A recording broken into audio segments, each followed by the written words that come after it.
Hello, everyone, and welcome back to A Theater Near You. My name is Kris Randazzo, and I'm joined this evening, as always, by surprisingly flexible dead guy, Paul Giroux. That's me. And reluctant goat, Sean Doyle. Meh. This month's letter was W, and we once again went with Sean's pick, Weekend at Bernie's 2. Is there any higher comedy than a reanimated corpse dancing to calypso music? Let's find out. But first, talk to me about Easter candy, Paul. Oh, Sean is the one who has the most to say about Easter candy. I was just, look, Paul had to move the mini Cadbury eggs away, and I have just finished all my mini Cadbury eggs that I went out and bought. I only bought them because I ran out the day after Easter. I was like, I'm not going to wait.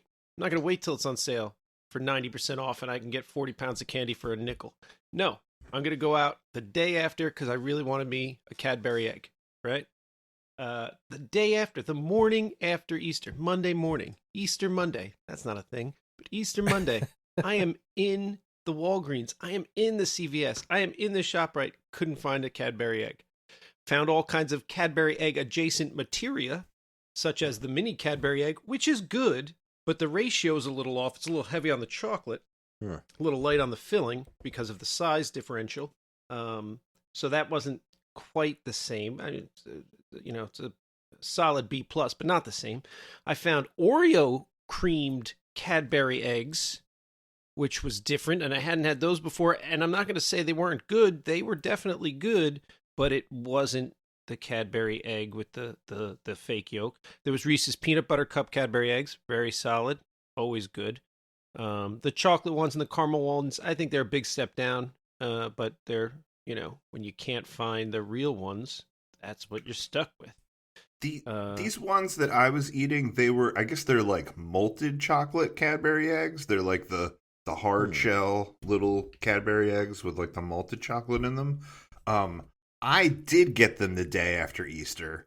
I didn't intend to. I was just like, I want some candy, and I was like, I bet I could get Easter candy cheaper. It's the day after Easter, and there was still plenty of Easter candy. There was also some weird people walking around the CVS collecting this Easter candy, just like weirdos slowly meandering down the aisle and scooping up all the Easter candy. It was super strange. That was me, man. I'm the weirdo. This is a ritual. I usually wait till like 2 or 3 days after because then it's 90% off. But this time I was like, I'll go on Monday. I'll get 50% off. And that's what it was, 50% off, which isn't bad. But, it's not 90% off. But the selection was still too sparse. And there was some weird candy options. I did pick up sour watermelon Peeps, which were surprisingly good. I passed on the Fruity Pebble White Chocolate Rabbit. Oh, I did too. It seemed like they were really stretching at that point. Like, I'm a man who loves some sugary cereal, but like, I don't know. I guess the white chocolate looks like milk to your brain. I don't know. It seemed like a stretch. I was like, they are going for this. I don't know. That sounds pretty good to me. There was also Fruit Loop jelly beans, but that seemed a little bit more on, I was like, yeah, I get this connection here. Yeah, sure. Why not? Why not? Right. And of course, a big bag of black jelly beans, because that is my number one favorite Easter candy, is black jelly beans. I just want a whole bag of them. Yeah, I did, pre-Easter, there are these Reese's eggs that come out. They're Reese's Pieces eggs. So they're just Reese's Pieces, but they're enormous. So it's like, the thick candy shell and then just the peanut butter on the inside. They only sell them. I've only usually seen them at Target, and I initially went over to the Walgreens that's by my house, and I picked up like one little tiny container of them, and I thought, this'll do me for the year.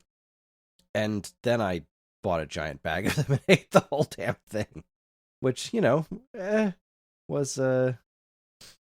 not the best experience of my life. I mean, it was delicious, but man, those things make me sick, and yet I still continue to eat them, but only around Easter.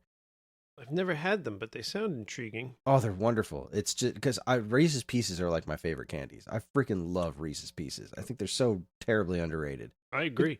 The best is you mix them with M&Ms. Oh my God! You go 50-50 in the movie theater, little M&M, little Reese's Pieces, boom. Yeah. Do you know of my Christmas situation. You do a Christmas M&M bowl. You don't put Reese's Pieces in it, Heck do you? yeah, I do. Oh, I thought you went straight M&Ms. Oh, no. Reese's Pieces have to be involved. I feel like every time I see weird M&Ms, I'm like, should I buy these for Chris? And then I look at my watch and I'm like, it's June. I don't know if they're going to hold till Christmas. I have 2 bags of the... It's April, man. I know. I've got 2 bags of like this limited graham cracker ones. You think they're going to hold till Christmas? We should They're fill M&Ms. in. We Do should they go bad? At some point, everything goes bad except honey. But we should fill in the listeners real quick. For Christmas, Chris puts together a bowl for his, I guess, Christmas party of just... Nope, just me. All right. It's not for a party. Jesus. I share it with the family, but it's just a stupid thing I do. He mixes every different type of M&M he can find together. Well, it used to be... It's curated now. It kind of has to be, because like some of the newer M&Ms, even if they're delicious, they cause problems. Like the caramel M&Ms seemed like a great idea. I'm going to throw that into the mix, but they became totally overpowered. Wait, sorry. When you said that they cause problems, my mind immediately went to like conservatives find them too sexy.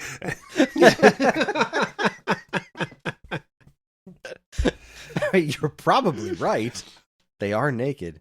No, but you eat a handful of them, and then like the caramel's all that's left. The caramel just kind of, everything sticks to it in your mouth, and then you don't get the mix. You just get caramel with a bunch of sharp candy bits sticking out of it. So they were a bad plan. Pretzel was weirdly overpowering too. I thought pretzel was going to be a solid win, but no, they messed up the mix entirely. You take a handful of everything, and then you eat one of their pretzel ones that are in there. All you taste is pretzel. I But can see that. The crispy ones seem to have disappeared, and that's a shame because they made for wonderful addition to the mix. My favorite one that was only around for a year was the technically the Nutella ones, the hazelnut spread ones. They were phenomenal, but nobody bought them because they were hazelnut spread. Nobody knows what hazelnut spread is. They think Nutella, if they had that official branding, they probably would have done great. That made for an amazing mix. But this year I'm going to try these. Was it last year I tried the sugar cookie ones that came out around Christmas time, and they went great. But I'm going to try these graham cracker ones, and then whatever other madness comes out this year. I want you to look at the expiration date. Okay, all right. I'm gonna do it. You don't have to do it right this second. I just mean before you ruin your Christmas bowl of M&Ms with M&Ms that went out. See, these are honey graham. I mean, that just sounds delicious. Honey graham M&M. Sorry, that was far away. Best by November. Come on. Best by November? That's not even an expires. That's best by November. These are fine. All right. These are going to be great.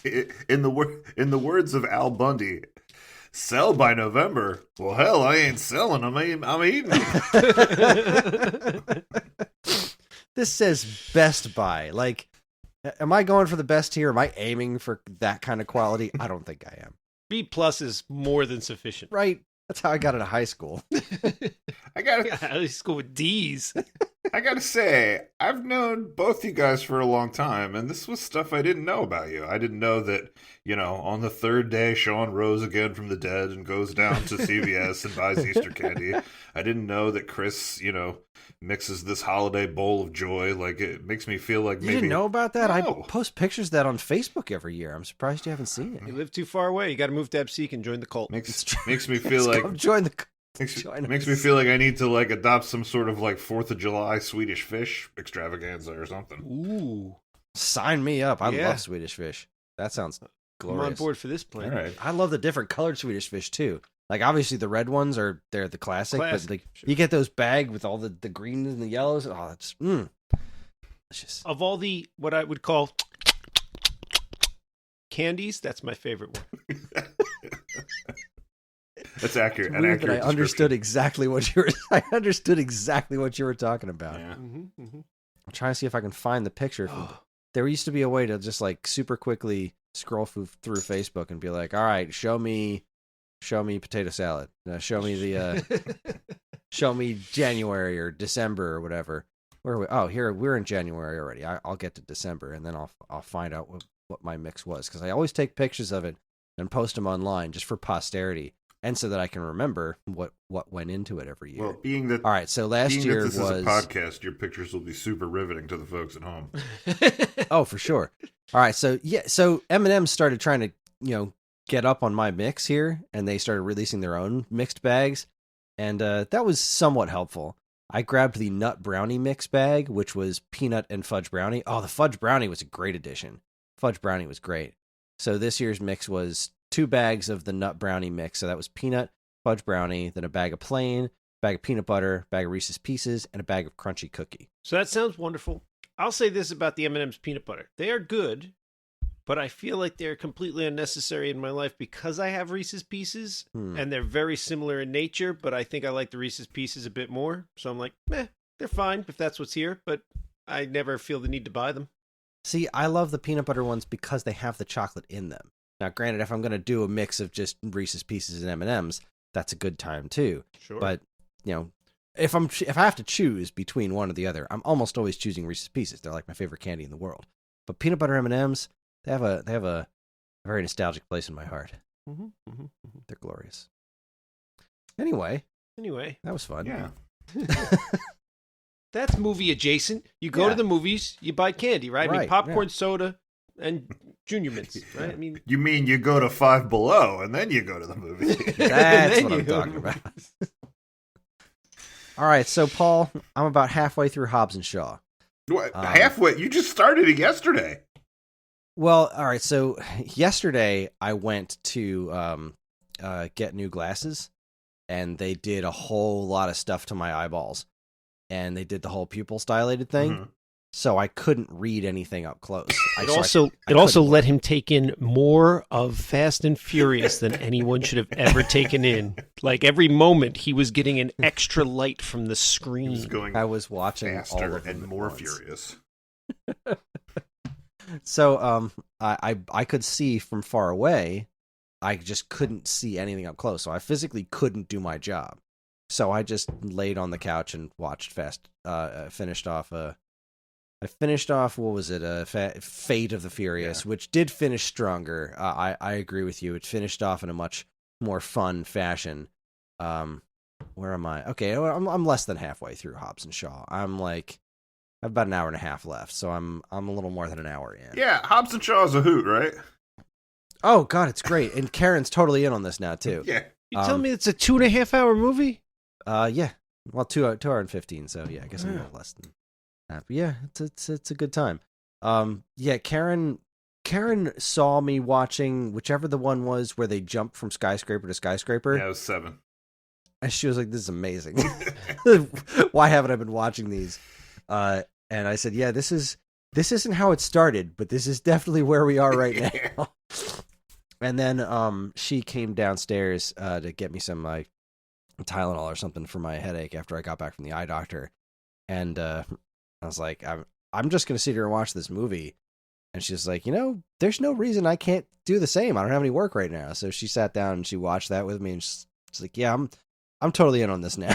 Can I come with you to Fast 10? I was like, shit, I'll make sure you can watch the 15 minutes with me every morning. So nice. She's in on the, and she's just picking up from here. She's not going to go back and watch all the other ones because I don't think she'd like the first couple. Yeah.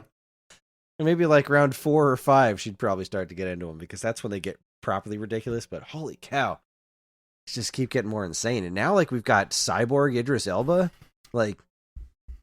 You really got to, even though I've watched all of them, you just got to wonder, how the hell did we get here? Yeah, Hobbs and Shaw definitely treads some new turf.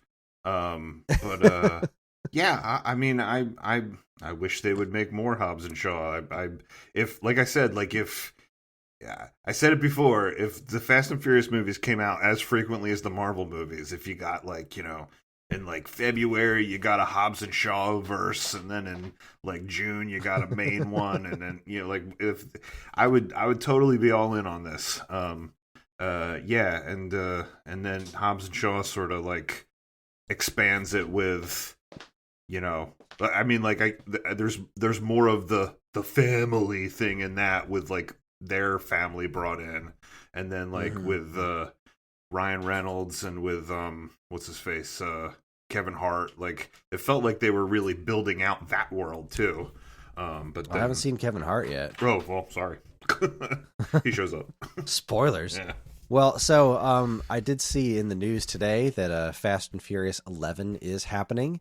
Yes, that's supposed to end the whole thing. Yes, that's supposed to end the current saga. So not end the whole thing. I think it's just supposed to that then they'll do some sort of proper reboot. But oh God. Yeah. Good times.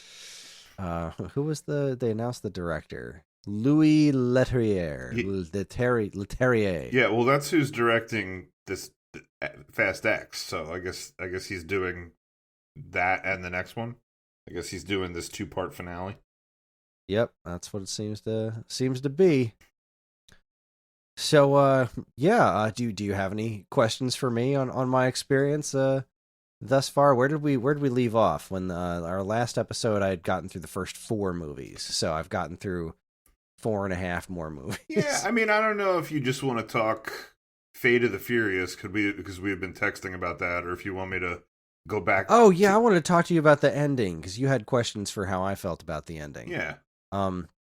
Fate of the Furious was like the first half of it was really stressful because like it kind of removed a lot of the whole fun aspect because of like how I felt bad for Groot, and then like they killed baby Groot's mom, and like it was really just kind of dark and frustrating because so Charlize Theron catches him, right? She like recruits him, but then he goes on a mission with his team. At any point, he could have written something on a Post-it note. Like he could have done any number of things to point them in the direction of like, shit's going down. I have to do some weird stuff. Please trust me that I'm not actually evil and figure this shit out. Because I feel like if his whole crew was behind him this entire time, he probably could have figured, like, Elena would probably still be alive.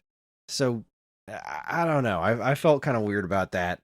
Granted, it's like suspension of disbelief in a Fast and Furious movie, whatever.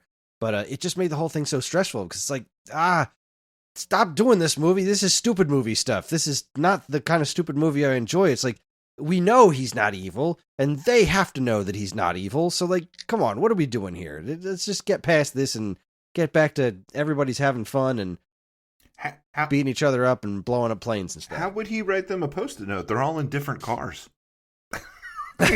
That's true. Well, doesn't he? He's got to have like a special wink and a nod or something that he could have given to Grumpy Pants. I don't know. I don't know. But anyway, what was the thing that you said was particularly controversial about the ending? Because I looked at that ending and saw like a handful of things that were like, I don't know how this is jiving with me right now. This is pretty out there. Well, I think there's a lot of stuff that's okay. I think there's a lot of stuff that's out there in this movie. I think there's a lot of stuff that's out there. But I think that if you squint and you look at it sideways and you just roll with the logic that the movie's giving you, I think it makes as much sense as any other Fast and the Furious movie. You know, like there's plenty of redonkulous stuff in the other ones, and I think this one is, you know, I think if you follow the logic of the movie, this one's fine. You know, like I say to myself, all right, would the team really let Decker Shaw in to work with the team? And then I'm like, well, they didn't agree to it. Mr. Nobody made them do it. And Mr. Nobody is literally there to justify ridiculous things. Like you're even going to see in the next movie. Like that's his whole purpose is like, it's like, can't explain this. Mr. Nobody decided it's going to happen. Right. So I'm like, all right, I'll buy that. You know, I kind of say to myself, would he like, all right, he's got his back up against a wall. He can't reach out to his team because it'll put his team in danger. Cypher is monitoring his communications. It would put, you know, Elena and the baby in danger because she has them. So, all right, he's not going to contact his team. Obviously, he's not going to contact Mia and Brian. That's his, you know, sister. That would put her in danger, right? So he's like, he's got his back up against the wall, so he's got to work with these, he's got to do things that are unexpected. He's got to work with people that were unexpected. So, like, there's that guy from Cuba that he races and then gives the car back. There's the two guys from 5, which I have. Yeah, I liked how they pulled that in. That was cool. Yeah, I mean, I had to believe that she would have been on the lookout for his known associates, but I guess he hasn't worked with them in like 2 movies. So like, all right, cool, I'll buy that. And then like, all right, would he let Decker and Owen Shaw be the ones to save his baby from the plane? I don't think so, but I don't think he had time to work out the details of that. Like, I think he went to Helen Mirren. He was like, I have to trust you and trust that my enemy of my enemy is my friend. And, I'm gonna pretend to kill Decker and get him out from under this thing if you save my kid. And I don't think he had the time to work out the specifics of that. It was just like, do it. And then he had to get back to his car before she turned the camera back on. So, I like, if you squint sideways and you look at the logic of the movie, I think it's fine. I just think the end is the thing that's egregious. And if you don't, I think if you're not picking up what I'm laying down, I'm surprised, Chris. Which specific thing about the end? Because, like, again, that scene on the rooftop at the end of the movie had some pretty wild things going on. Specifically, like, he shows back up with the baby, and like, all right, you saved my kid, but you blew up my house, almost killed several of my family members. You murdered Han, theoretically. That's what I'm talking about. Like, that, I think, is the thing that sinks it. Like, that is where they did not stick the landing. Like, I'll buy everything else, but, like, I think the fact that Decker Shaw is up there on that rooftop with them drinking Coronas and shakes his hand and he's like, we're cool. It doesn't really jive with me. Yeah. It's a little strange that they were having a big family get together and Brian wasn't there, but it's fine. He's dead. So I understand that from a movie making perspective. That's fine. I'll let that slide. But the fact that they were just like pretty cool with Shaw being there was like, yeah, I don't know about this. And this is it would have been so easy to just do that differently. Like it would have been the easiest thing in the world to retool that scene and like not piss everybody off. Like all they would have had to do is like have him call him on the phone while he's at that barbecue and be like, all right, Governor, I saved your boy. I guess we're square now. And he could be like, I look around the table at this rooftop barbecue because I'm here and not in my house, which you blew to smithereens. And Han isn't here drinking Coronas with me. I'd say we're far from square.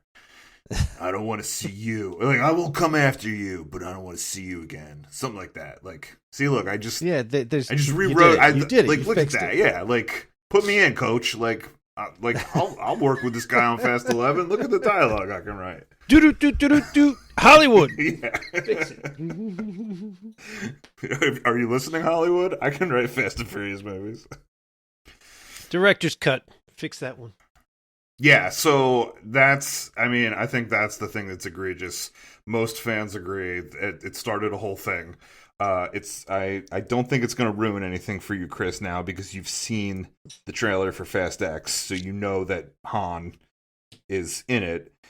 They resurrect Han in 9, and it's literally do they? Yeah, it's literally because after this movie, there was a huge movement called Justice for Han because everybody was fucking pissed off that Decker Shaw was at that rooftop barbecue. Well, all right. I guess it's nice to know I'm not alone. It's nice to know that I picked up what you were laying down. And Charlize Theron clearly got away. Right. That's kind of a bummer. But whatever. God, she was like evil, man. She was awful. I can't believe well, again, I didn't actually see Groot's mom die. Not Groot's, Baby Groot's mom die, right? That happened off camera. Anything can happen in these movies. Charlize Theron will be back with a different haircut. Yeah, I think I saw her on the poster for Fast 10. See, I'm trying not to watch any more trailers for Fast 10 until I get there. Until I get to get through 9 and Hobbs and Shaw. Yeah. Well, Hobbs and Shaw is a lot of fun. You know, I think... yeah, I'm having a hoot with it so far. I think you see it's predicated on them being frenemies. Yeah. You know, I mean, literally, they saw the dailies with the two of them during Fate of the Furious, and they were like, oh my god, they're funny together. We need to make a movie with them. So, yeah, Hobbs and Shaw is cool. And then, like, 9 is the first one where I'm like, is this good? like 9's the first one where I can't tell if it's amazing or if it's like too much. Like you know, like when the baseline for what is acceptable in these movies is like dragging a submarine chase, a bank vault through a city, or, you know, parachuting out of cars out of a plane. Like, I go, all right, well, is this thing the next logical step? Or is this, like, how do you know if you've crossed the line when the line is so obscene? When do they technically jump the shark when the line is made out of sharks? Exactly. So that, like, and then the other thing about 9 is sort of the characters, like John Cena specifically. I'm like, does he work? I can't tell if he works in this. So, but you'll see. I will, and I'm looking forward to it. Yeah. So we're all going to go see Fast 10 together, right? Hell yeah, we are. All right, just making sure. I'm going, never having seen any of the other ones. I can't wait. This is going to be a fascinating experiment. I love this. I love everything about it. Oh, before we move on, I just want to say one more thing about Fate of the Furious. We don't have to go back to Fast and Furious school like we did before, even though I have a lot to say about, you know, 5, 6, and 7. You know, we can talk sometime later, Kris. But it's fair. But Fate of the Furious, I don't know if you caught this while you were watching it. It took me 2 watches before I actually zeroed in on this. Did you notice that The Rock and Vin Diesel do not actually film any scenes together? No. Yeah. I mean, I guess it didn't strike me in specific. Yeah. So they were never really in the same place. Those two hate each other. They hate each other. And The Rock said he was not going to do the movie if he had to film any scenes with Vin Diesel. So they made it so they never had to be on set together. Like in the beginning, when they're working out that plan and before they steal the EMP, it's all on the phone. Like, they're never in the same room. They're doing it on the phone. And then when they're stealing that EMP, they're all in cars, so they're all like probably nobody's on the set together. They're all in like a green screen car thing. And then after that, he's like, The Rock is leading the team, and Vin is, you know, with Cypher, so like they're on different sides. And then they don't all come together again till that rooftop barbecue. And like, if you watch real carefully, they're never in the same shot together. And then at the end, when they're all sitting around the table, you see everybody else at the table from a view over like The Rock's big muscly arm with his tattoo. So obviously it was like some stand-in guy. And then they do like a reverse shot to The Rock laughing. And then everybody's like, yay, Coronas. But like, those two guys were never on set together because they don't like each other. That's fantastic. Yeah, these have just been an experience, Paul, and I greatly appreciate it. I'm still watching along with several people in our Discord, having a good time on a daily basis. Yeah, you're gonna finish ahead of schedule. It's awesome. I am. I'm definitely going to finish ahead of schedule. I am not, however, going to be watching the animated series. I don't know. Yeah, sure. Let's not. I just don't have it in me. I have way too many video games to play right now. All right, so that's what I'll do. I'll only watch the animated series. Knock that one off for us. And then we'll put all our collective knowledge together afterwards and see what we think. So I'm sure Fast 10 is going to have a lot of callbacks to that animated series. Totally. Oh, God.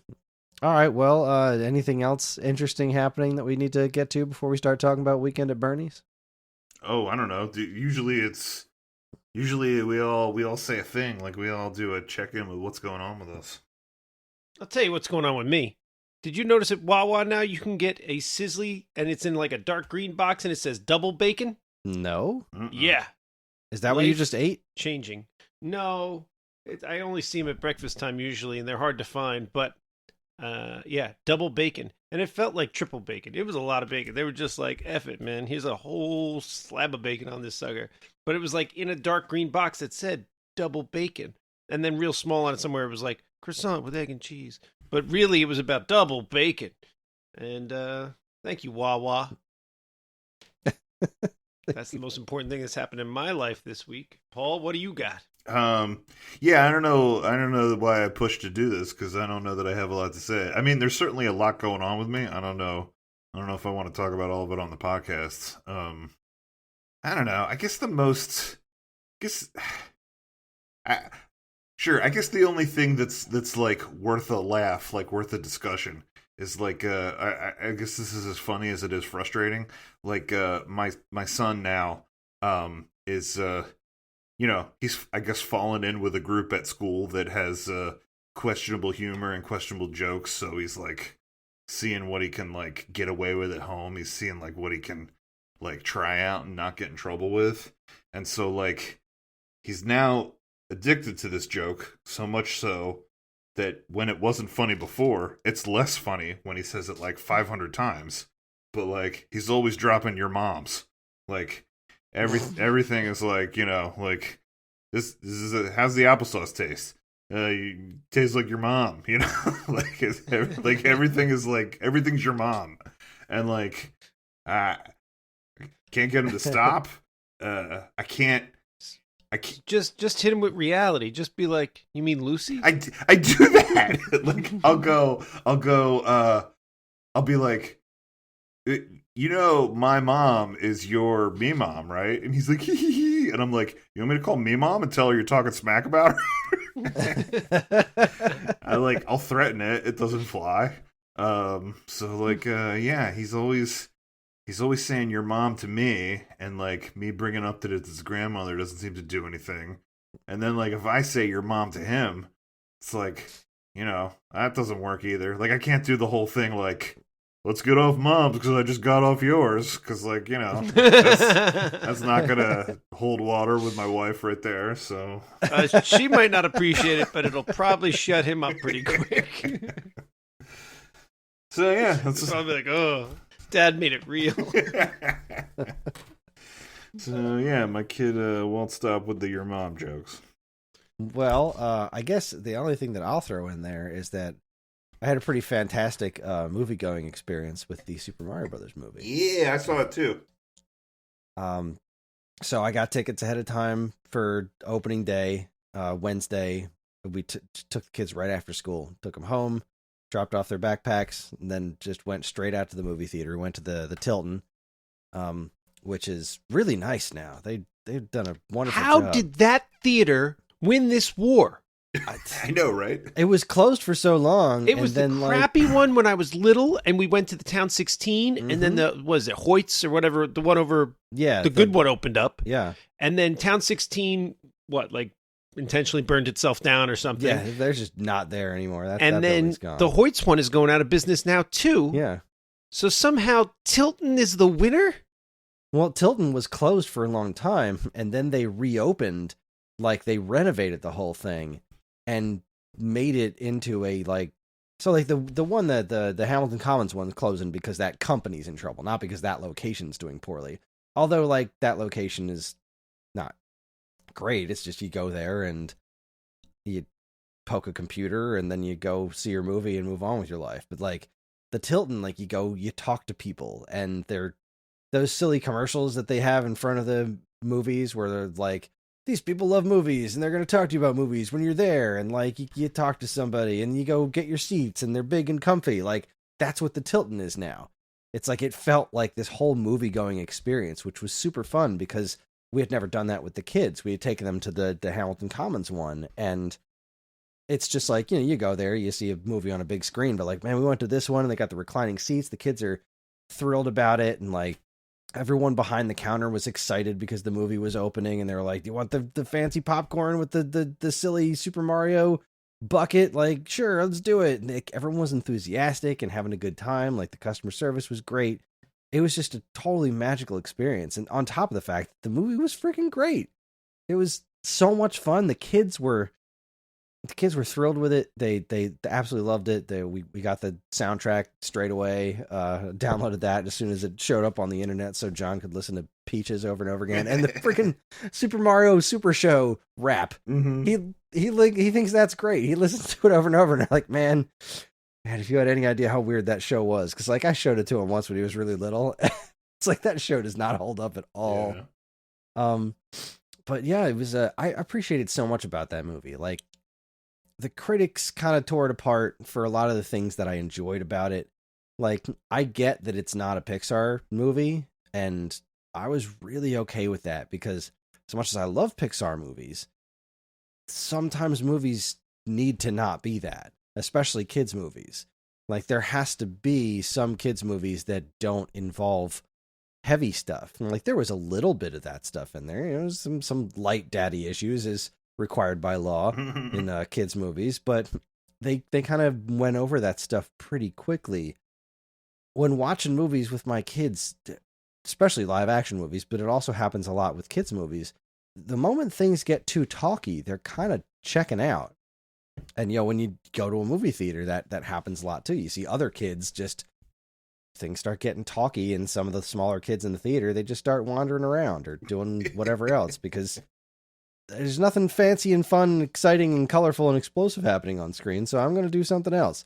But it never happened. And our theater was packed, and it never happened. Like, every kid in the theater was just into it the whole time. It was, you know, a couple of like brief moments of like a kid having to say something or whatever, but it was the kids watching a movie. They were still engaged with the movie. And I really appreciated that. I appreciated that it was a short movie.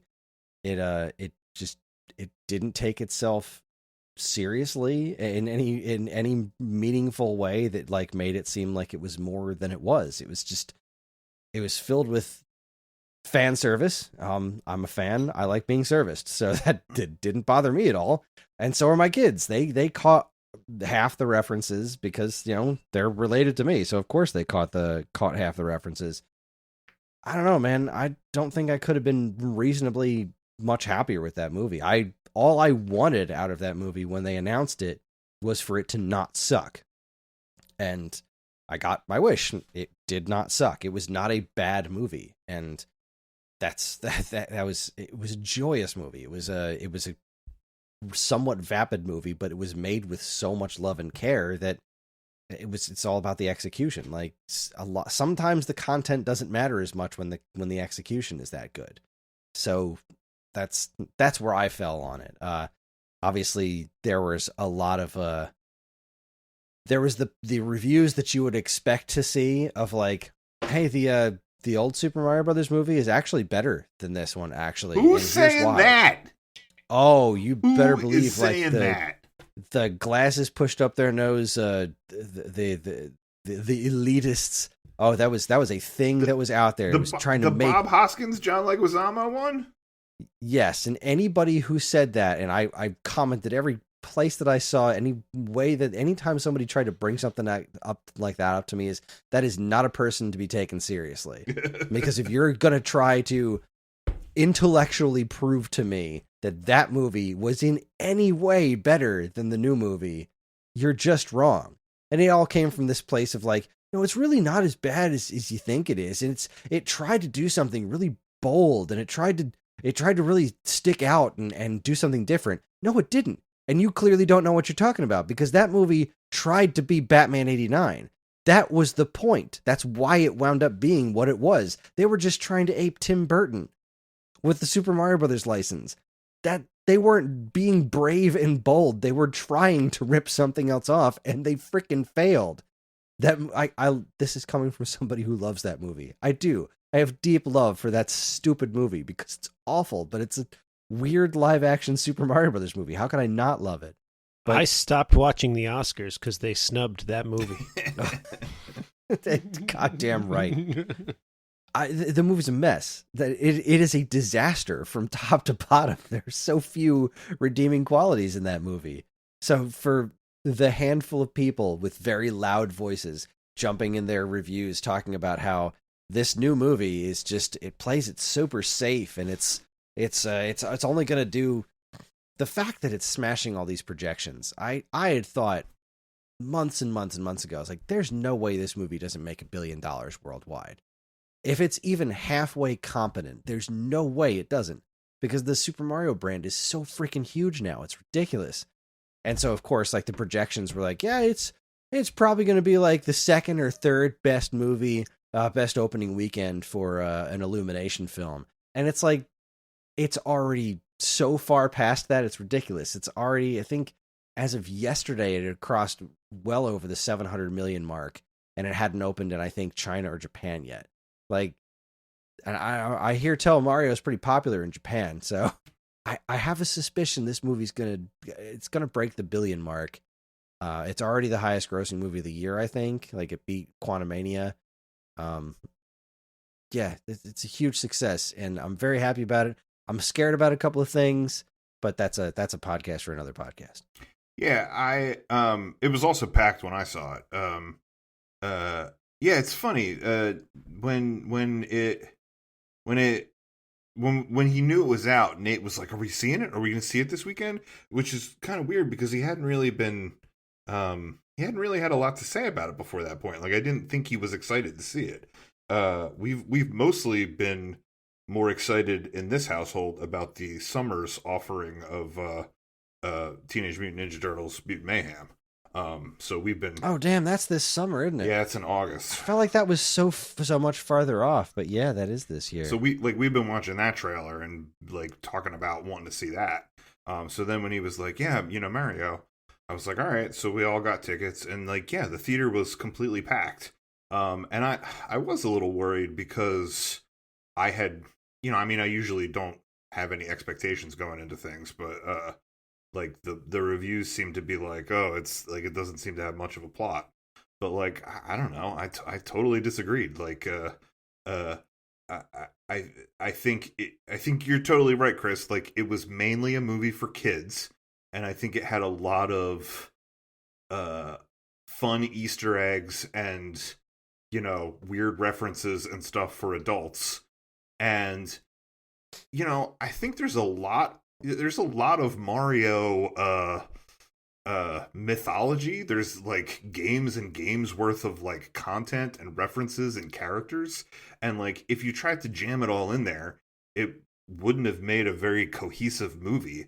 Like, I think they put the right amount of stuff in there. Like, a lot of people were like, ooh, but where was this character, where was that character? And it's like, you can't just, like, fill the thing with moment after moment of just things that you want to see, because it doesn't always make a movie. Like, I gotta save something for the sequels too. I think they put the right amount of things in there to, like, make it a fun experience. Like, I thought it was really fun. My favorite part was when they were racing the Mario Karts, and then Donkey Kong just leaned over to Mario and he was like, "I hate you." That was pretty good. I loved that Luma Lee that was just, like, really dark. Oh yeah, very happy and just saying terrible things. The sweet release of death. That was a good time. I loved so much about that movie. I am curious to see where it goes from here. I want to see them make sequels. I thought the voice cast was really great. I thought everybody in it was great. I thought, I had a thought now, it just flew away. The music. That was the thing that bothered me. There was one piece of music that really annoyed me, and then I came home and found out why. So, like, obviously they shoved licensed music in there, like No Sleep Till Brooklyn. Obviously they're running around Brooklyn. Sure, go for it. That stuff was fine. I Need a Hero. Sure, that's been done to death, but it still kind of worked. It was fine. It was fun enough. So the soundtrack was released, like, officially released on iTunes, like, the day or two after the movie came out. And that's when people realized that there was a bunch of music on the soundtrack that wasn't in the movie. And all those scenes that had licensed music in them had actual music composed for those scenes that was then presumably ripped out at the last minute by the studio, who was like, no, we need to fit licensed music in there. Now, on one hand, I'm thrilled they went with the music that they did, because when you look at other movies like the Sonic the Hedgehog movies or something, anytime you get one of those movies that shoves whatever the latest and greatest pop trend is in there, and then they feel super dated if and when that stuff doesn't become timeless. Like, they only used licensed music that has already stood the test of time. So the movie feels way more timeless. Like, I go back to those Sonic movies, like, not only am I always going to be pissed at those movies for not being Sonic movies, right? You saw the Sonic movies, right? I haven't seen them. All right, so the first Sonic movie starts in this fantastic, it looks like the first level of Sonic the Hedgehog, right? You're in this fantastical world, and Sonic's running around, there's a loop-de-loop, and they've got music by the band Hyper Potions that does a lot of the advertising stuff for modern Sonic games. It's amazing. It looks so cool and so fun. And then they go to Seattle. Because, like just about every video game movie up to that point as well, nobody had faith in the source material. It was like, okay, well, sure, we'll get the Sonic license and we'll do rings and chili dogs, but we gotta ground it. We gotta do something that's gonna make audiences like it. And it's like, no, you don't, because audiences already like this. They want to see this movie. They don't want to see this character in our world. You know, that's what there's been like 3 trillion Resident Evil movies, and none of them have directly adapted a Resident Evil game that has a freaking script. It's all right there. Just make the game a script. Most of them had actors. I know. Make the game into a movie. And then what is it? The Last of Us comes out, and they basically just made a TV show of the game, and everyone's like, wow, this is really freaking good. And I'm like, yeah, you just adapt the game, and then you just adapt the source material. That's all you needed to do. And the Mario movie did that. They made a Mario-ass Mario movie. It was goofy as hell, didn't make any sense within the real grip of reality. It was fine. But the thing that cheesed me off, getting back to the music, the one that stuck out like a sore thumb was when they got on they went to Donkey Kong Island, and that big Kong grabs him on the cart and then starts driving, and they start playing Take On Me. Oh, yeah. I'm like, okay, this is weird. I like this song. I like this scene, but these do not make any sense together. This is a very strange music choice, and it really took me out of the movie. And then I get home, and I download the soundtrack, and there's this Driving Me Bananas is the name of the track, and it is this amazing, just like all that other great adaptations of the Mario music that you got throughout the course of the movie, they did this amazing rendition of Donkey Kong Country music for that whole scene, and it is flawless. It is amazing. People very quickly had bootlegs of the movie and just that scene, and then played that music over top of it. It like drops out when the guy falls down, and then the parachute comes up. Like, it is perfect. And whoever made that decision to take that Donkey Kong Country music out and put Take On Me there should be punished by the law. that should be a punishable offense. It is so wrong. That original track is so much better. It's obscene. Outside of that, though, that's what's been going on with me. As far as movies are concerned, I mean, obviously, the Mandalorian finale was today, and that made me so happy. I haven't seen it. Don't say anything. You know, I did skip. I don't know if we've all seen it, but we did take my dad to see the new Ant-Man movie. Did everybody see it? Quantumania, yeah. I loved it. Me too. I loved it. Spoiler alert. I mean, we're going to talk about Weekend at Bernie's too, so spoiler alert on that one. But the Ant-Man movie, they brought in MODOK. I fucking love MODOK. I've loved MODOK for years. And you want to talk about a ridiculous character that has no right to be in anything ever. And they did a great job with him. They just owned it. They were like, well, this is fucking ridiculous, so we're just going to have to go ridiculous on it. And they did. And he was such a dick. I'm such a dick. I'm already such a dick. It was so good. It was everything. I felt like the movie was everything they got right out of a Scott Lang Ant-Man. In the first 2 movies, and they just gave me more of that. and they moved the Kang plot along a little bit. And I don't know, was it the best Marvel movie ever? No, but did I absolutely sit there and enjoy myself for 2 hours? I absolutely did. So, yeah, same here. I freaking loved Quantumania. Yeah. I had so much fun. And then, of course, I came out of the theater and jumped on the internet where everyone was talking about how it was terrible. I'm like, what's wrong with you? I was saying you didn't do MODOK justice. Like, what do you mean you didn't do MODOK justice? Like, what are you going to do? Like, really, what are you going to do? Stop that. I drank my coffee this morning from a coffee cup, not just with MODOK on it, but it's shaped like MODOK, right? It's like I'm holding a MODOK, right? I've built life-size costumes for people to be pushed around in of MODOK, right? Like, I challenge you to find someone who cares more about MODOK than me, and I'm telling you that was a great adaptation, brilliantly done. It was well genius. Played. The effect on his face was really bizarre, but I kind of feel like that was intentional. I just kind of feel, I can't shake the feeling that was the point. Like, this is insane. This is completely absurd. Let's go with it. Yeah, I hate to say this. I didn't love it.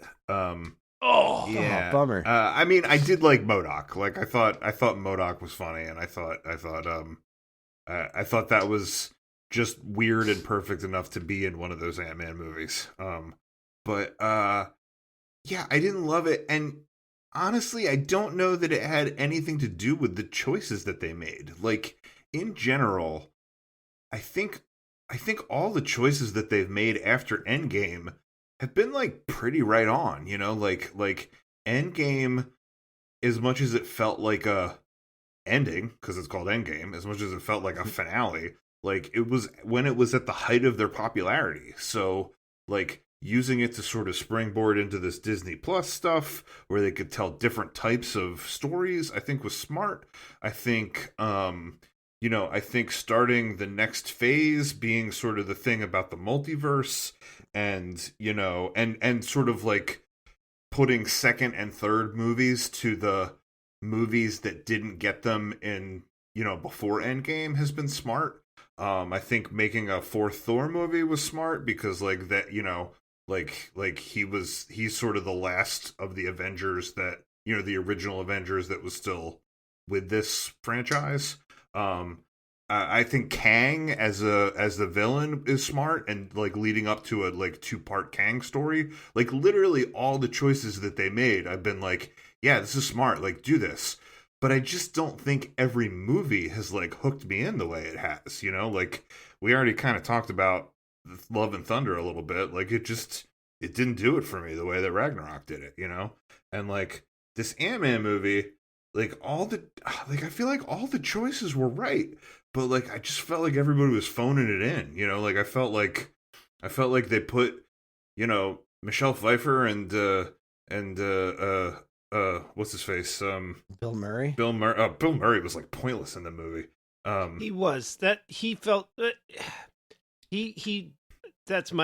a huge Bill Murray fan. My only complaint about the movie is he was wasted. Like, what was the point of bringing him in for that scene? You could have used. I concur. Yeah, that could have been anyone. That character could have completely been cut. But right, yeah. But yeah, Michelle Pfeiffer, like Michael Douglas, like it felt like they put him in some big green warehouse somewhere, like probably not even all on the same day, and they just kind of read some lines. Like it didn't feel like anybody was invested in it. Like that was my beef with the movie. So here's a beef from my little sister. She was like, they did one stupid movie thing that lots of stupid movies do, where like, and it was pissing her off the whole time. Like Michelle Pfeiffer just wouldn't tell them what was going on. Oh yeah, she was like, "I'll tell you later." It's like you're just walking. Just tell them now. Just tell them now. I get that. I hear that. It's like I can't tell you now, but just trust me, and we'll get to it. But then we're cutting to another scene because you've got a boring walk to do. Just fucking out with it. Now's the time. Let everyone know everything. Right. Tell them the plan. I will concede that point as well.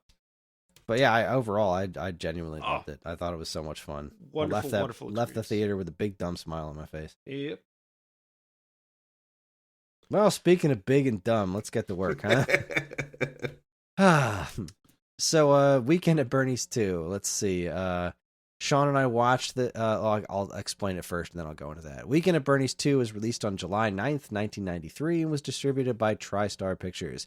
It was written and directed by Robert Klane. He hasn't directed much, but he's written a decent number of screenplays, including for National Lampoon's European Vacation, The Odd Couple, Together Again, and the original Weekend at Bernie's. The film stars Andrew McCarthy, Jonathan Silverman, Terry Kaiser, and Barry Bostwick. It tells the story of a pair of greedy businessmen stealing a corpse to try and make a bunch of money, while a pair of thugs also steal the same corpse with a voodoo curse to also make a bunch of money. Sean and I watched this with Karen and Greg. We had to watch it in my basement because we viewed it via nefarious means, but not our normal ones, because for some reason the movie wasn't working with Evan's Plex server that night. Works now, but it wasn't available then. I torrented it myself, so I donned my own eye patch and pirate ship, because I didn't want to spend $16 freaking dollars to buy it digitally on Amazon, which is the only way to get it, instantly through the internet right now. Look at the set of balls on Amazon. $16. And I no longer appear to have it on DVD. I had this on DVD. They were giving them away. It was some sort of like promotion. They were giving them away, and I got Weekend at Bernie's 1 and 2, and like I seem to have this vague memory of giving away at least one of them, but I guess I must have given away both of them because I went looking through my old collections here, and even my VHS tapes, I got nothing. So at one point, Blockbuster would just slide a copy of Weekend Bernie's 2 in your back pocket on your way out the door. How the tables have turned. At one point, they were giving them away, and now you can only get it for $14 on Amazon. 16 bucks. Absolutely bananas. Sean handled the food and drink situation. Well, Sean and Greg to talk about what you did. Well, it was Weekend at Bernie's 2, so I knew we were going to the islands. I've already forgotten which one. St. Vincent, Thomas, Croix, Virgin Islands, I think. Whatever. The U.S. Virgin Islands. So we did some mojitos from scratch because I love me a mojito, and if there's any excuse for mojito, that's where we're going. And Greg brought fruit, so we had little bits of, I don't remember what watermelon fruit it was. and pineapple. Yeah, I drank pineapple juice. Right. So yeah, we got into the theme of this movie. He was asking for it. Nice. See the way it was dressed? It was asking for it. Yeah, that was our situation. I had a similar problem to you guys. I think that I had planned on watching both of them just because like that's usually what I do. I had just watched Weekend at Bernie's not that long ago. I think back in December. So like the first one was pretty fresh with me. But I was like, unlike Bernie, but yeah, I was like, all right, I'm sure I can find this one. And I think I looked for it pretty early. I think like right after we recorded the last episode was when I was like, oh, let's see where I can find this. And that was when, like, usually I just give my money to Apple. Like, I have an Apple TV. It's usually easy for me to just rent stuff that way. It was not there. I too saw the same thing, that it was $16 on Amazon. I was like, I'm not doing that. And then I even was like, you know what I'll do? I'll go to, Netflix, the good old, like, mail me the disc Netflix and be like, send it to me. And it wasn't there. Like, I tried to add it and it was like, and I was like, I don't know where I'm going to get this movie, right? And so I'm thinking about it and I was like, I had the idea, like, all right, maybe I'll look for a DVD somewhere. Like, maybe I'll go to the disc exchange or something and see if somebody's got it, right? And then I was like, you know what? Like, I feel like this is a movie my brother would have. Like, this is just weird and dumb enough that, like, I bet he's got this movie. So I was like, I'm going to see if he's got it and I can borrow it from him.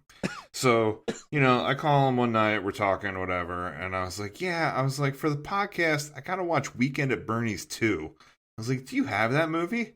And he was like, yeah, you gave it to me for Christmas one year. And I was like, that seems like something I would do. That's probably why I thought that you had the movie. And he was like, all right, like, give me some time to find it. Like, we don't watch a lot of DVDs anymore. Like, I'll find it and I'll lend it to you. And I'm like, all right, cool. So, like, Easter came and went where I saw him. He didn't give it to me then. So I was like, I don't know, like, I'm going to get this movie. And so back over the weekend, like Sunday or I guess it was like Sunday.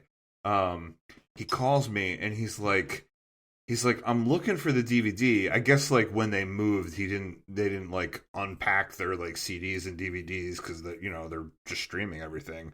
So he's like, I'm looking for it where I think it should be, and he's like, I can't find it.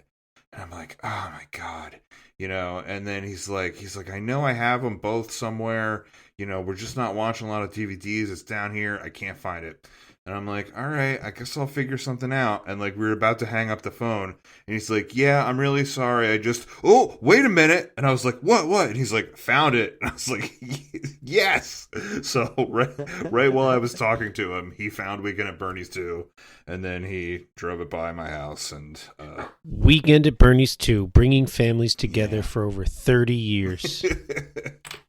So yeah, I watched it on a DVD that my brother found in his basement, and I ate fried rice and sushi and crab rangoon, which had nothing to do with the movie. It's just what I ate. Fair enough. All right, well, so I definitely have seen this one before. I definitely rented this a bunch when I was a kid, but it has been a long time. This is a weird movie. I'm not gonna say I didn't laugh because I did. There's definitely comedy here to be had, but they're very, very cavalier with the corpse, like nobody really seems to be too bothered by the fact that there's a corpse, and nobody seems to be too turned off by the just very matter-of-fact existence of black magic and voodoo. That's just a thing. That just works. That's just straight up real. This movie would not have survived without black magic and voodoo. Like, as I was watching it and thinking about it, I was like, you take away this voodoo, you got no movie. Like, this was the only thing that made this movie possible. It's the only way that they could have made a sequel to this. That and the 90s societal demand for more corpse abuse. That's what the 90s wanted. They were like, where are the people really just abusing a corpse for my amusement? And this movie was like, we got you. They delivered. We got you. Also, and I it's been a long time since I've seen the original one, but none of the main characters, nobody was likable. Like, those main character guys are awful. They're just terrible people. They're not good guys. So the one that you were supposed to like in the first one, right? This movie takes place days after that first movie. Yeah. That first one ends with him getting the girl that he was trying to get the whole time. What's her name? Who's in a bunch of 80s movies, right? And now this movie's taking place like 2 days later, 3 days later. Like it starts with them identifying the corpse in the morgue. So it can't be that much longer. Right. We're talking the same basic time frame here. I think they were still wearing the same clothes they got off the plane in. I think it's like a day after this movie ends. And he is just like they don't even, it's not even like, oh, she can't come, and then we'll just focus on the other guy and his love interest, which is that other girl. But this guy's just completely moved on from girl that we, in theory, were rooting for him to get that whole first movie. Like, you were certainly supposed to have tall guys back in the first movie, right? He was the everyman. Mm-hmm. I think they were a lot more. I think they were both a lot more likable in the first movie. I know I've seen this movie before, but I bet I've only seen it like once before. Like, I've seen the first one a bunch of times. Like, like I said, I just watched it in December. Like, every now and then I'm like, I should watch Weekend at Bernie's. It's like, that movie is just weirdly fun. Like, it's stupid, but it's a good time. But a weird novel concept. Yeah. The title makes sense because they spend the weekend at Bernie's, and whereas they don't in the sequel. And I mean, I'm sure we're gonna get back to this, but I think one of the things that I love every time I watch it is Bernie. Like, oh my God, he's outstanding. Yeah, watching the physical comedy of Terry Kaiser is it was hard not to talk about it at all while watching it with Chris, but like, that man could have gotten a serious award for this movie. The first one too, like, the physical comedy and the fact that, like, I know it's a stupid movie and it's a stupid concept, and I get that. I do. But when you're watching the movie and you got your suspension of disbelief as high as it'll go, you're like really trying to meet this movie halfway, right? And all of a sudden his body starts moving and you're like, oh, the dead body's dancing to the music. I get it because of the black magic. And you're like, that's a human being who's been told to act like a dead body that's possessed by black magic and dances forward when it hears the music. And this guy nailed it. I'm like, yeah, that's what that would look like. Nailed it. Yeah. He's award. He's amazing. You know, I actually want to know more about him, right? Like, I want to know, like, was he a dancer? You know, what was his sort of like physical background? Because, like, you know, in the first one, he doesn't have to do all this voodoo dancing like he does in this one. But like in the first one, it seems like it's this different kind of skill where he has to do the funny acting while being dead. You know, like there is still a lot of physicality to what he's doing, and he sells these like physical gags, even though part of the gag is him being inanimate and other people controlling him, you know. So like he's definitely like highly skilled at controlling his body, which is amazing. I think part of his background is he was on a couple episodes of Night Court. That's his background. Yeah, I mean that's the only relevant. I could be wrong, but if I'm not mistaken, he plays like the scumbag lawyer, right? Or not lawyer, scumbag reporter, right? In like the first couple seasons. Well, let's see. Kaiser was born on August 1st, 1939, in Elmhurst, Illinois, and was raised in Omaha, Nebraska. He attended the University of Kansas, where he received a football scholarship, and graduated in 1962 with a degree in industrial engineering. None of that sounds right. Nothing you just said. If you said, where was this guy born? I ain't saying Kansas. I don't think he's got an industrial engineering degree. Is that what you said? Yep. I wouldn't have guessed football player. Yeah. None of this is right. That's not his IMDb. That's your IMDb, you asshole. That's after that, he went into acting. He quit his... A few years later, on the advice of a drama teacher, he made the decision to quit his engineering profession in order to pursue acting full-time and moved to New York City in 1965. He joined the Actors Studio and worked with Lee Strasberg. And yeah, he's got like soap operas, The Doctors, Three's Company, Love Boat, Night Court, Night Court, there Golden it is. Girls. I knew it. Yeah, this dude's done a lot. And thank God for that drama teacher. Like, without that drama teacher, we'd probably have the world's best engineer and, like, no Weekend at Bernie's. Like, yeah, I don't think this movie gets made without this guy. Yeah. You realize there's a lot of problems on the planet. Good engineers might be really helpful. But then we wouldn't have Weekend at Bernie's. All right. I mean, yeah, all right. Yeah, but... You're right. Thank God for the guy. I mean, I guess if I could circle back to what I was saying before I started praising the crap out of Terry Kaiser.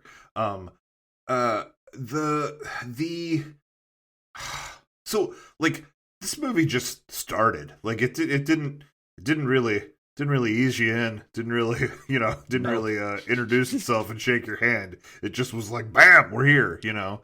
And I think because of that, you didn't have time to like those guys, and you didn't have time to, I don't know, you didn't have the time to capture any of the magic that you did with the first one. You know, like with the first one, the guys are playing the same characters, but I think they are more likable and more relatable because I'd have to look at each actor's name. What is the black-haired guy, Jonathan Silverman? Yeah, that sounds right. The tall guy, yeah, the straight man. I believe think that's correct. Jonathan Silverman. Yeah, yeah. Because the other one's Andrew McCarthy. Yeah, Okay. Andrew McCarthy's the blonde-haired guy, The 80s businessman. Yeah.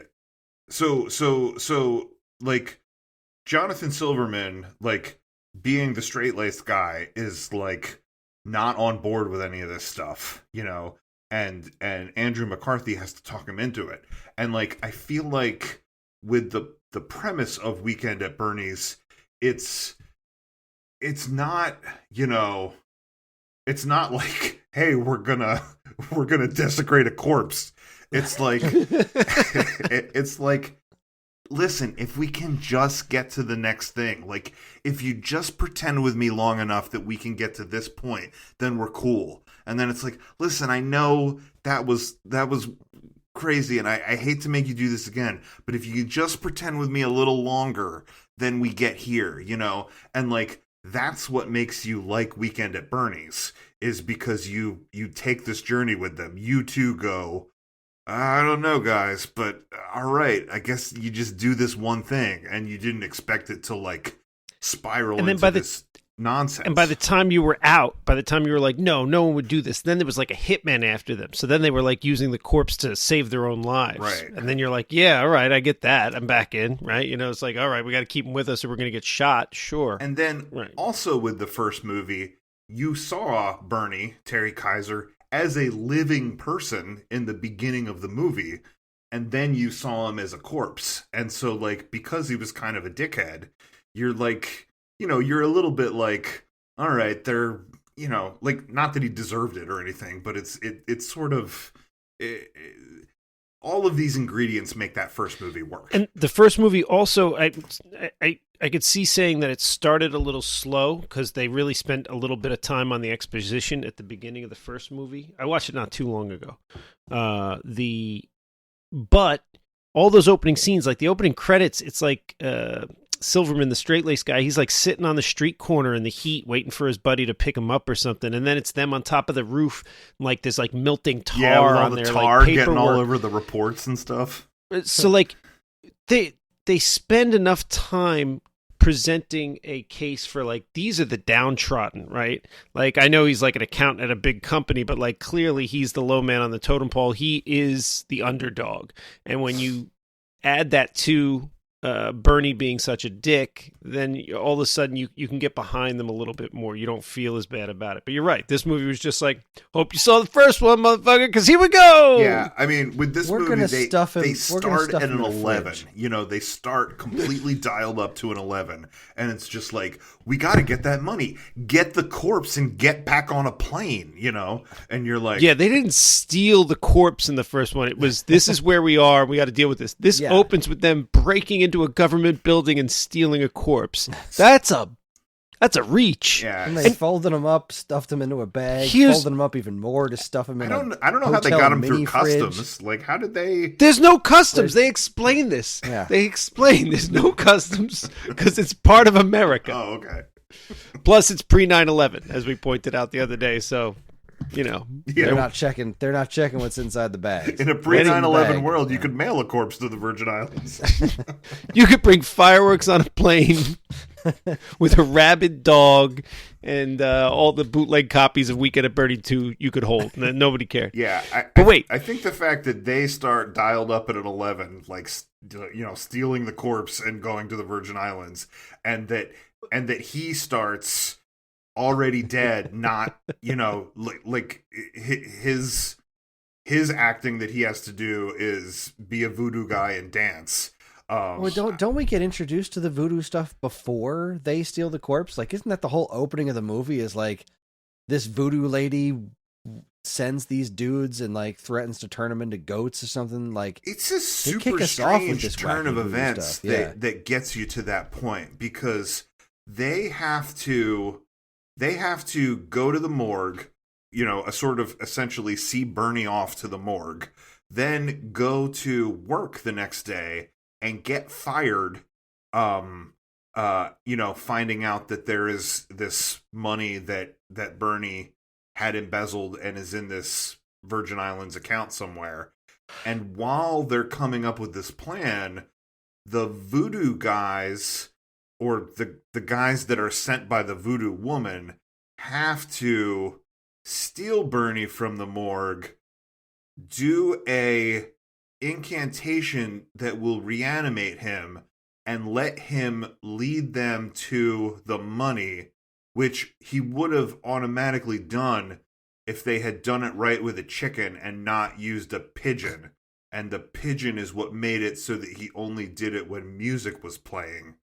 And then they had to lose him so that he ended up back in the morgue for the guys to steal.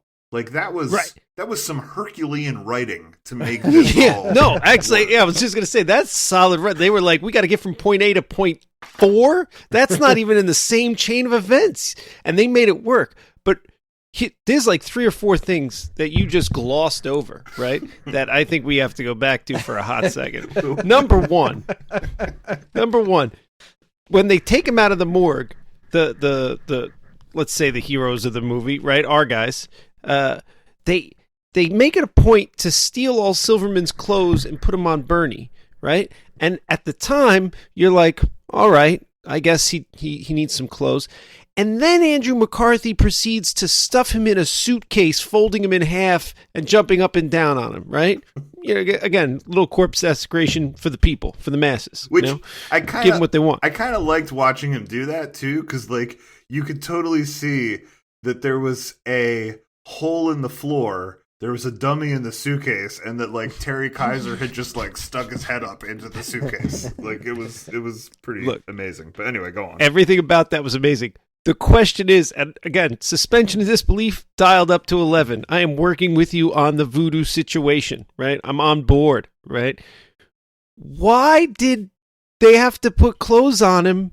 Why did they have to steal Silverman's clothes and put them on him if they were just going to stuff him in the suitcase? He was like, go get that shoes off that corpse. Your plan is to stuff him. You brought the suitcase. You know you're stuffing this body in the suitcase. If anybody sees this body, you're going to jail. Why did we need to put shoes on this body? That's just going to make him bulkier in the suitcase. Yeah, it didn't make any sense once you saw McCarthy putting him in the suitcase. You could have put a naked body in the suitcase. Wouldn't have made a damn lick of difference. So that's number one. Number two, when the voodoo guys, or the guys sent by the voodoo lady, are on the subway with Bernie, how are they going to know when to get off the subway? They didn't know the money was on the island. They they did an incantation to reanimate the corpse. Let's go with reincantated. They reincantated this corpse, and then they were just supposed to follow it to the money. But yeah, then they got on the subway. How would they know when to get off? They were also real cavalier about leaving him on that subway train. They're like, oh no, they stole my boombox, and both of them go running after him. Well, Like, sure. He just couldn't leave lost them that anywhere corpse. without the boombox, so they were trying to get the boombox. Leaving him Yeah, on the but they subway just was got an off a unfortunate train. byproduct. That was like only one of them needed to go after the boombox. The other, like, they just lost him a few minutes ago, right? Like, didn't they had just lost the corpse and then they just got him back? I fail to see that even these two goons would have, just left the corpse behind on the train. Like, they knew the train was going to start moving again. But here, All of these are good points. Yeah. Now, the other thing we glossed over, and Chris pointed this out while we were watching it, in the scene right before that, when they lose the chicken, they're crawling on the floor of the porno theater. Oh my god! And one of the men, the taller one, the Chong, he was kind of reminiscent of a Chong. Fair enough. He eats a bunch of popcorn that he sees on the floor of the porno theater. Of the porno theater, yes. Which is, I don't even know that they sold popcorn at porno theaters, but let's assume that they do. And let's assume that this guy ate that, which is horrifying. And that's the joke, and I get it. That's not the good joke. That's the setup for the good joke. Because the good joke, as Chris pointed out, was the guy who got angry at it. There's a guy who goes, hey, that's my popcorn. Now that right there is either the best improv line by an extra ever or really solid writing. I mean, just to like, you set up the joke, the gross joke, we get it, it's funny, and then you're like, what if the guy sitting there goes, hey, that's my popcorn? So I 100% agree with you. I guess I kind of feel like for a movie that really wasn't that funny, I definitely laughed a lot. I laughed at that popcorn thing. I also laughed when they go to look for the chicken, and there's the guy watching the porno movie with a chicken, and he's this like, is my chicken. No, this is my chicken. Like, he came with me. Like, I laughed at that. And then I wrote this down. I I don't know why I wrote it down, but thinking about it, I think I know where this happened. I think when they're buying the tickets to the porno theater, they say, like, she says, how many people? And at first they say 2, and then I think they said 3.5, because it's like them and Bernie and the chicken, right? Did they say that? Something like that. They did say one number and then another. Just wild. How did it end? I can't really remember how they wrapped it all up. It just kind of stopped real quick. The movie stopped moving. Well, let's wait before we skip to the end. Let's keep talking about the beginning. Did anybody think it was weird that it started with that like animation? Oh, nah, not for the time when this came out. It was the early 90s. A pretty common thing. We made the comment while watching it that we really wish they had done a Weekend at Bernie's the animated series. And genuinely surprised they didn't. Yeah, I mean, how many Jim Carrey animated series came out in the early 90s? There was a Dumb and Dumber. There was The Mask. There was Ace Ventura. Ace Ventura that was not something that should have been on Saturday mornings. Like, that's not okay. That movie was not okay for little kids. I bet you I'm missing one. Those 3 happened, and I bet I'm missing one. I don't remember if it was an actual animated series, but I know there was like a series of action figures that looked like it was based on some sort of aliens cartoon. Like, there was a lot of that like just straight up not for kids movie properties that then had things that were marketed directly towards children. And A Weekend at Bernie's. Come on. Rambo the animated series with the Rambo toy line. Did you ever see the first Rambo movie? Yeah. It's pretty dark. Yeah. Well, I guess the animated stuff was giving you more of what you were there for, which was the corpse desecration, right? Mm-hmm. Yeah. Mm-hmm. Yeah. They knew what 90s America wanted. Mm-hmm. They gave it to us. So that was the beginning of the movie. The middle of the movie plugged along pretty nonsensically. It just happens to meet this girl who's just like, oh, that's just black. Oh, you're explaining black magic. My dad's a doctor. He'll know all about that. And what? She seemed on board real quick. Oh yeah, like everybody just rolled with this whole situation. Like, let's give her the benefit of the doubt on my dad's a professor of black magic or voodoo or whatever. Okay, so you're okay with the corpse dancing. All right, we'll go with that. But then you're also okay with some sort of money laundering, steal $1 million scheme they got going on. And you're still in with these 2 guys that you just met who you made it pretty clear you didn't like the one night, which there was some bad editing there because at one point, Andrew McCarthy makes it clear he's not leaving this chick's house. And we see Silverman in the conga line. Inexplicably, he's moved on from his love of the first movie and he wants this random blonde. And then the next scene is Andrew McCarthy sitting at a bar closing out and the bartender's like, sorry, buddy, it's closed. And he's like, don't you have the key? And then he gives him a good tip. And the guy's like, don't worry about it. That last one's on me. And then he walks away. And I wonder myself, 1, how did Andrew McCarthy get here? 2, how is this scene relevant? And 3, why wasn't this edited? No, it didn't produce any further effect on the movie. Like, other than introducing a bartender character, who we didn't see again, who seemed like a pretty good bartender. I don't know. What the hell just happened? Why did we see this? It was to show that he didn't get to stay over at the girl's house. That's what that was establishing? I can't think of anything else. Because the next scene, he's wandering. Scene does that too. Right. He's wandering into the bedroom, climbing into bed with Silverman, which was clearly meant to be funnier than it was. Yeah. They got a little bit of physical comedy out of it. It wasn't overly impressive. But yeah, what in the hell was that? Yeah, I remember thinking the same thing, watching that scene and being like, well, this was weird. I mean, you could show me a scene of Silverman taking a taxi to the airport with nothing happening, but why? Why would you show me this? What was the point? There wasn't even a joke. Yeah. It wasn't even like a joke that didn't land with him and the bartender. It was just some pleasantries. Nice bartender. Well, let me tell you another thing about the middle of this movie that didn't work. So, in the first Weekend at Bernie's, I think that part of the reason why I think part of the reason why everyone just nobody takes a second look at this corpse, waving and water skiing and all the other things that he does, right? Is because they never really paid him much mind when he was alive, right? Like I think what you're sort of supposed to get from the first Weekend at Bernie's is that all of those people are used to going to his house, are used to partying, and that they're not there for him. They're there to have a good time.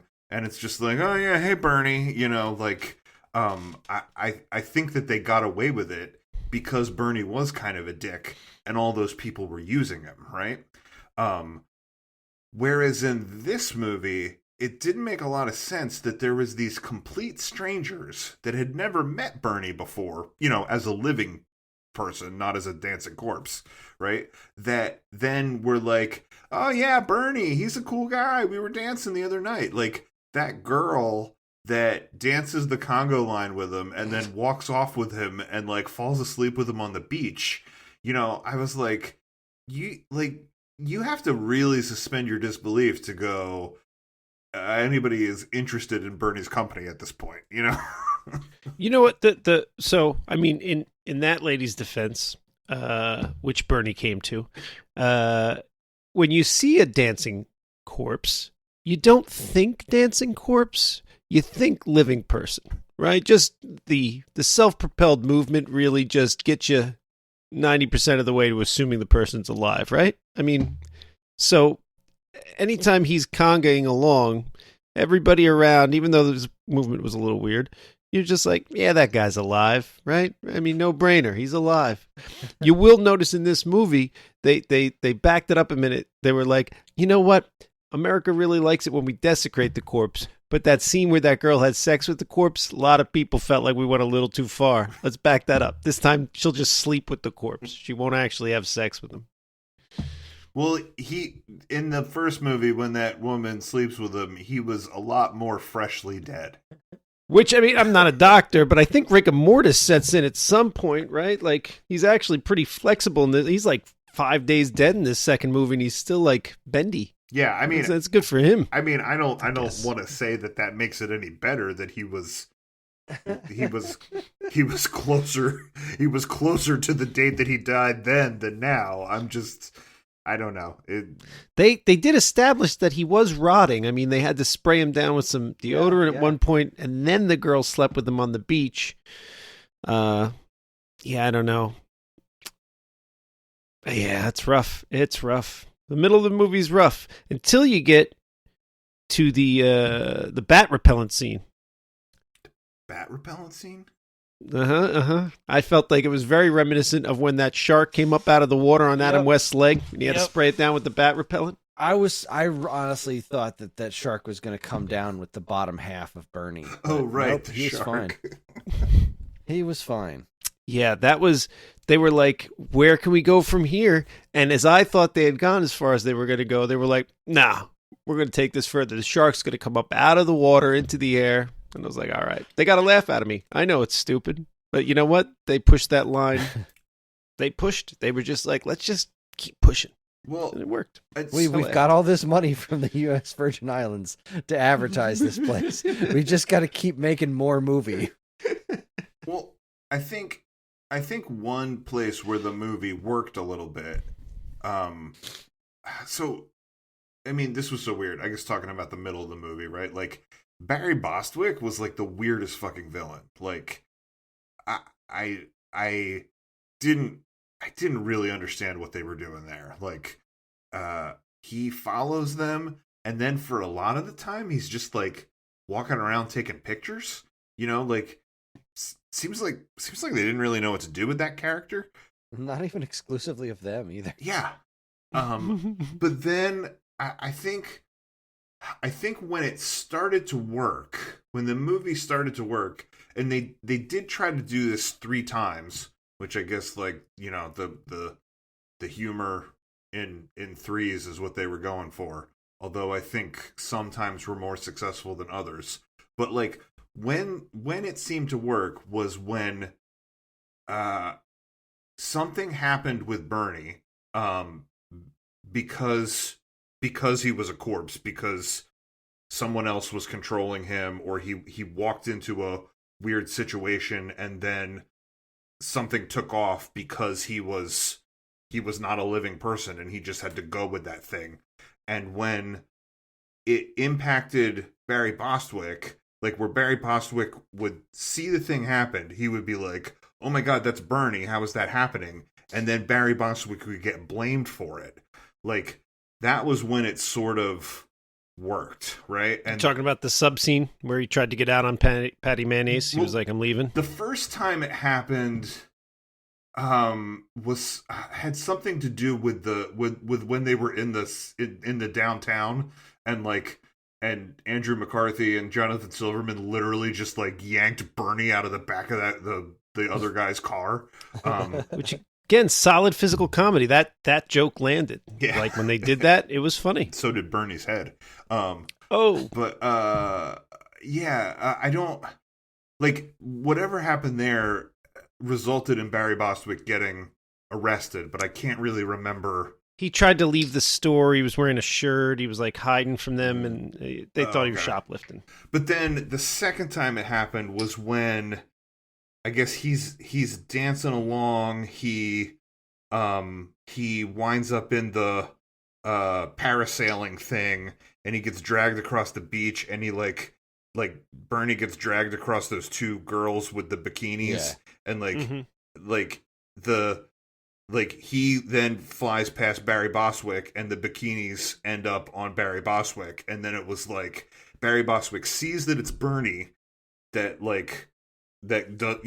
flies past him with the parasail, and then the police are like, "Oh, you stole these girls' bikini tops. You're clearly holding them in your hand."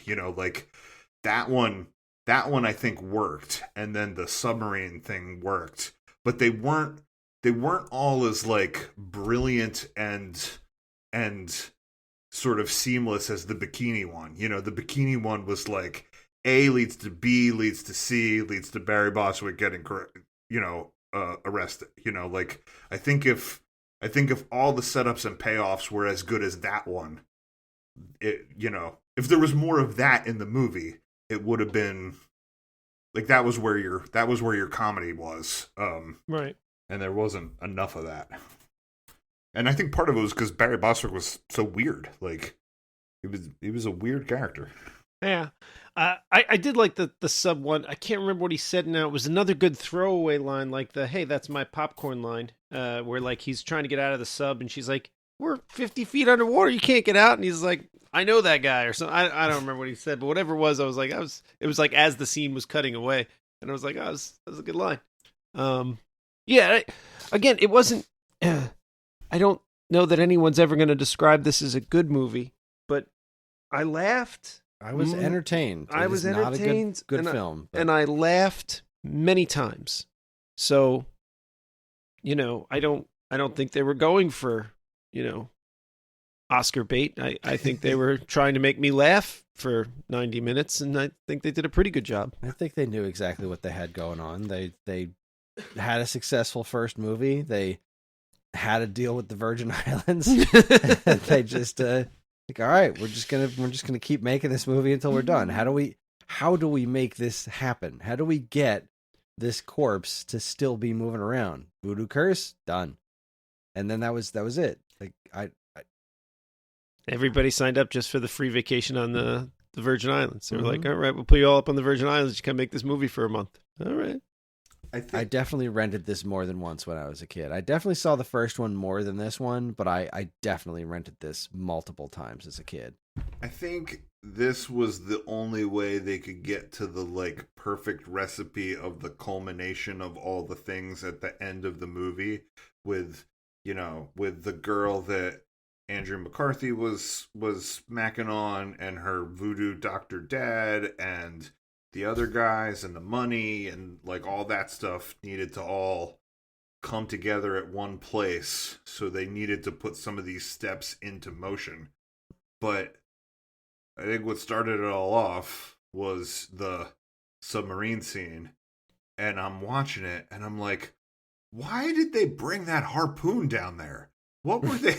What were they doing with that harpoon? Why was what did that they necessary? expect to run into down there? Was this before or after we saw the shark attack Bernie? Because if I saw a shark attack Bernie and then I was going in the water, I'd bring a harpoon too. Oh, was it after the shark? Oh, I don't know. I don't remember. So the shark was when he was parasailing, right? Yeah, did that happen before or after? Yeah, that? because then he had the arrow in his head for the rest of the movie, and he didn't have the arrow in his head when they were parasailing. So yeah. Yeah. Well, the harpoon went in his head when they were snorkeling, looking for the chest, which was all very contrived. Where this happens, that happens, and then they accidentally shoot the harpoon, and it goes through Bernie's head. But where then he needed to have a harpoon in his head so he could be the yoke of the the horse pulling the cart that started the high-speed chase that ended the movie. So I get that you needed all those steps, but I was like, wow, where did this harpoon come into the story? I guess you figured it out, Sean. The shark leads to the harpoon. All right, you know what? It's a solid movie. I take it back. I take it back. A+. 8 out of 10. Sold. It all makes sense now. I could have used another little animated cartoon at the end while the credits were rolling. Don't just phone it in at the beginning, folks. You got to finish this sucker out strong. No post-credit scene, no setup for Weekend, no Weekend at Bernie's 3, no completing the it's trilogy. coming. Now that we've put this on our podcast, you mark my words, in the next year, we're going to get Weekend at Bernie's 3. It might just be a Hulu direct release, but we're going to get us a Weekend at Bernie's 3. How do we do it? How do they bring Bernie's corpse back? Like, clearly everyone's aged. Like, this can't be 5 minutes after that last movie. Yeah. So how are they going to explain this? Well, now that I write these Fast and Furious scenes, I think I could write this movie. Yeah, what would it be? Bernie's got a twin brother, or maybe Andrew McCarthy's dead, and somehow they own Bernie's mansion. I mean, and his kids tramp his body around. Would we be setting this in 1995 or whatever it was, or would we be? No, that's too easy. It's today. Maybe it's Bernie's kid. Maybe Bernie's son is also an asshole, and then he dies. And maybe it's dark in the beginning, like real dark, like so dark it's hard to come back from. Where like Bernie's son kills Andrew McCarthy for what he did to his father, and then uses his corpse on some comical adventure. Really dig yourself out of a hole. Like, dig deep, and then spend the rest of the movie digging up, stupid. Dig up. Well, I'm about tapped out. This might be the longest conversation anybody's ever had about Weekend at Bernie's 2. Including the people who made it. Yeah, I think I got everything from my list. Yeah. Yeah. Well, I mean, I still give it a thumbs up. I don't know that it's a good movie, but I was definitely entertained by it.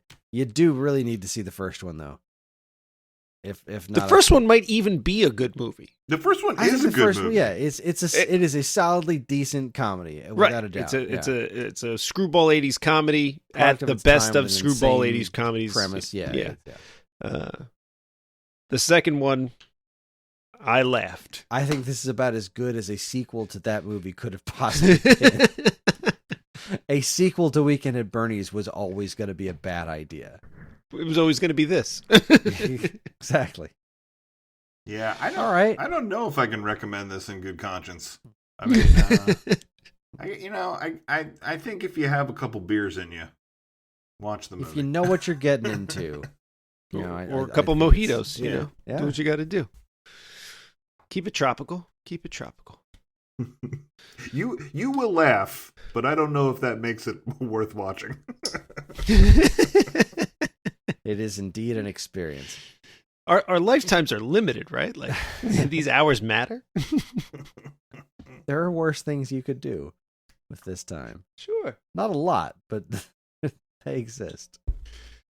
All right. Well, I guess it's time for us to vote on our next movies. So we're on to X, which is slim pickings, I think. Who wants to go first? I want to go first because I don't have a backup. All right, go ahead. I want to put forth X-Files 2. Right. Because I haven't seen that one in a hot minute. and I think I remember thinking to myself that I liked it. I can't remember what was the subtitle on that one. Oh. Fight the Future was the first one, right? Right. Fight the Future was the first one. And that one was very much like, that could have been like a series ender. I think the second one was just a standalone plot. I think the second one was just called Remember This? Remember the X-Files? Were you missing this? Because here's a little bit more. 2008's X-Files, I Want to Believe. That was it. I Want to Believe. Yeah. I haven't seen it in years, so I want to rewatch that. Okay. What about you, Paul? Well, I think you know what I'm gonna say.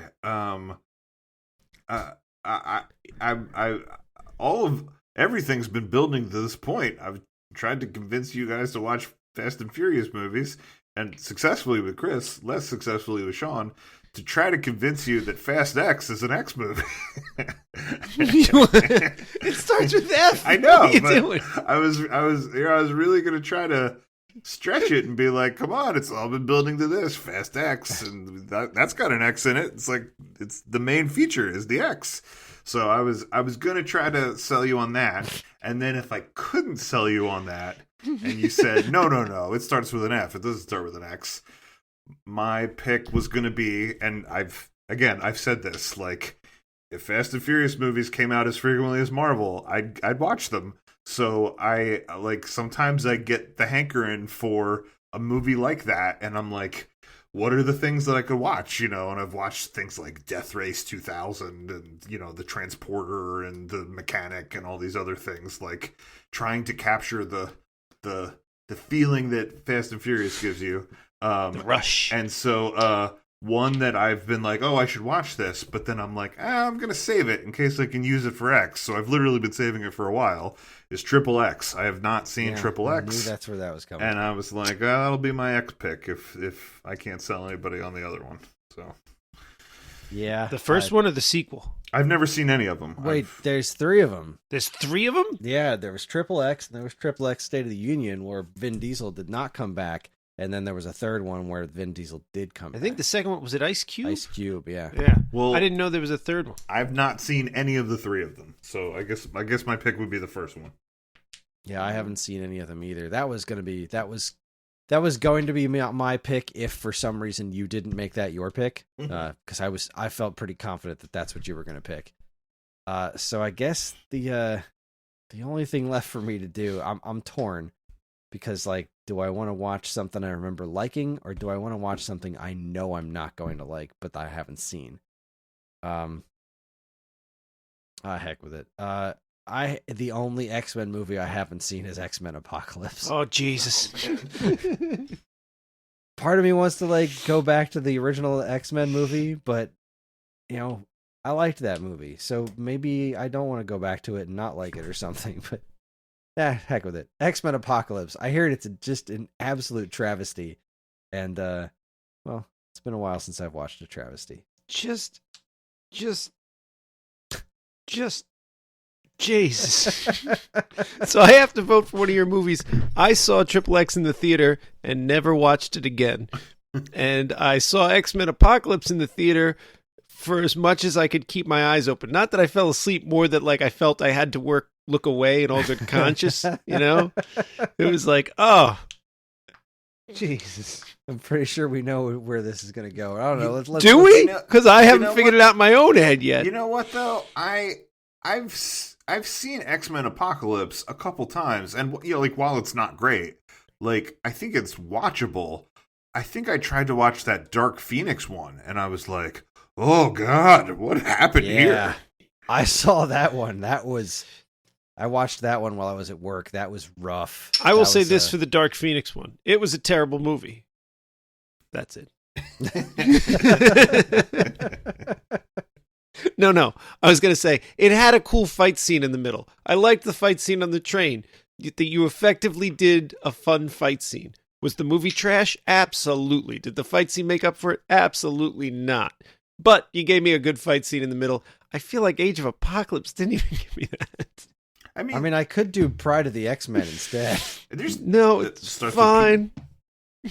Isn't it technically X-Men Pride of the X-Men? No, I guess it's... I don't know. There's like 9 or 10 of these X-Men movies. Like, you have to pick Apocalypse? Like, there's... It's the only one I haven't seen.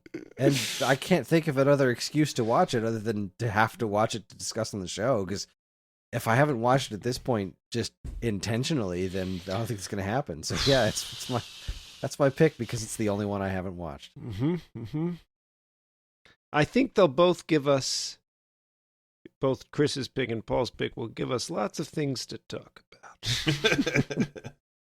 I don't think this is going to be a recommendation week. All right, well, I'm ready when you guys are. Okay. And go. I'm going to go with XXX. And that's what I voted for as well. All right. All right, good. I voted for X-Files, but sounds like we're watching XXX. We are. We're going to watch Vin Diesel. See, now, Evan, who runs the Plex server that I get all my stolen movies from, he says that he likes to look at the XXX movies as like a future. It's the same. He likes to think that Dominic Toretto is XXX. Like, it's the same character. Just like after the Fast movies are all done, this is what he does. I don't know if that makes any sense. And then maybe after that, he goes to space and he's Riddick. Yeah, It's all the same dude. It's all the same universe. Yep. And then after Riddick dies, he's reborn as a tree. Well, there you have it, folks. We're going to be watching XXX. God help us. Anyway. A theater near you is a part of the Geekade Podcast Network, and if you'd like to get in touch with us to share your comments, movie suggestions, or whatever, you can send us an email at mail@geekade.com. You can also be found on most social media outlets and the official Geekade Discord server, all of which can be found in our show notes. If you'd like early access to this podcast and several others on the Geekade Podcast Network, check out the Geekade Patreon, linked to in the show notes. Helps keep this show running and our site shiny and clean. Thanks for listening, everybody, and we'll see you next time in the theater near you.